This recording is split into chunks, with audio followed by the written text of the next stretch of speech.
RTS Info, Sandra Timmerli. Musées, fleuristes, salles de sport ou encore boulangeries. Dans les cantons romands, ces établissements et commerces peuvent ouvrir aujourd'hui comme ces prochains dimanches si tout va bien. Les autorités ont en effet décidé d'utiliser la marge de manœuvre que leur laisse la Confédération. Virginie Gerhardt. Comme pour l'ouverture des restaurants jusqu'à 23h, le Conseil fédéral permet des exceptions pour les cantons avec un taux de reproduction inférieur à 1. Et c'est le cas des cantons romans qui ont pris la décision de permettre diverses activités dominicales. Tous les établissements qui possèdent déjà une autorisation communale pour ouvrir le dimanche sont donc autorisés à le faire. Cela concerne la restauration, les centres sportifs, les musées, mais aussi les parcs zoologiques, les bibliothèques ou encore les fitness. Dans la même veine, les nocturnes sont pour l'instant maintenus si la situation sanitaire ne se péjore pas. Les salles de théâtre, concerts ou de cinéma restent par contre fermées. Je ressens le poids de la responsabilité parfois jusqu'au plus profond de la nuit. Les confidences de Simonetta Sommaruga dans le Matin dimanche. À l'heure du bilan de son année présidentielle, la ministre reconnaît que la période est lourde psychiquement. Elle ajoute, il faut être honnête, on ne sait pas où cette crise va nous mener. La durée et l'incertitude sont le plus difficiles à gérer. Le coronavirus fait chuter l'espérance de vie de manière marquée au Tessin et sur l'arc lémanique. Pour les hommes tessinois, elle est passée de 82 à 76 ans. Dans l'arc lémanique, elle a diminué de 3 ans. Au niveau suisse, pour l'instant, elle est de 3 ou 4 mois. Rappelons qu'à ce jour, la pandémie a déjà fait 5400 morts dans notre pays. Alors pour le démographe Philippe Vanner, cette baisse est le signe que parmi les personnes décédées, certaines ne sont pas si âgées que ça.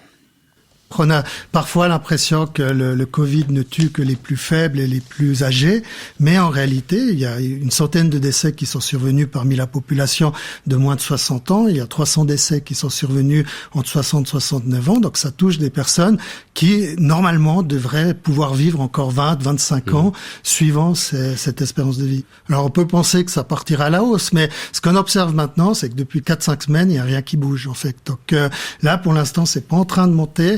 Mais bien sûr, une fois que l'épidémie est passée, ça va monter comme ça a monté jusqu'à présent. Philippe Vanner d'un forum hier soir sur la première. Et précisons qu'en Suisse, l'espérance de vie est de 86 ans pour les femmes et de 82 pour les hommes. C'est l'une des plus élevées au monde.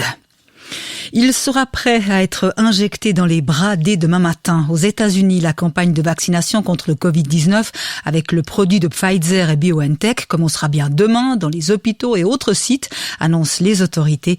La campagne démarre alors que les États-Unis restent le pays où le Covid a fait le plus de morts au monde et qu'en Europe, l'Italie dépasse désormais le Royaume-Uni en tant que pays européen le plus endeuillé avec plus de 64 000 décès. En Suisse, le chef du secteur mise sur le marché à Swissmedic explique dans le Sonntagsblick qu'il a encore besoin de précision quant à l'efficacité, la qualité et la sécurité des produits avant de pouvoir donner l'autorisation pour notre pays. Les vaccins de Pfizer, de Moderna, de même que celui de Janssen sont au coude à coude dans la course, précise Klaus Bolt. Ce sont les données concernant les plus de 65 ans, les 12 à 18 ans et les personnes souffrant déjà d'autres maladies qui font encore particulièrement défaut. En ski alpin, pas de podium pour les Suissesses au géant de Courchevel hier. Lara Gut-Berami termine 9e, juste derrière Michel Gizin, qui ne cache pas que la météo, donc la neige et le brouillard, l'ont un peu freinée. La skieuse d'Engelberg ne pouvait aussi pas s'empêcher de penser à la blessure de sa coéquipière Andrea Ellenberger cette semaine à l'entraînement. Un accident qui l'a marqué.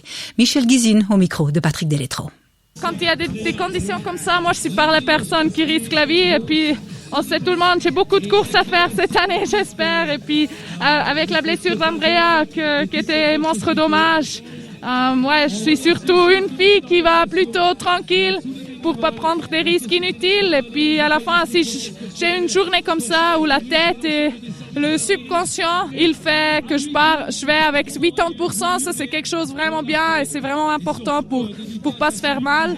Et puis si les jours comme ça, je fais quand même une 8e place, c'est vraiment bien et je me réjouis pour demain, j'espère on va voir un peu plus. Elle a raison, Michel Gizin. Par contre, on ne voit pas plus aujourd'hui à Courchevel. En tout cas, le deuxième géant prévu aujourd'hui a été reporté à demain en raison de la neige et de l'état de la piste. La météo semble meilleure du côté de Val d'Isère, où le premier départ de la descente messieurs sera donné dans moins d'une demi-heure, donc à 10h30, avec bien sûr tous les regards rivés sur Beat Feuz.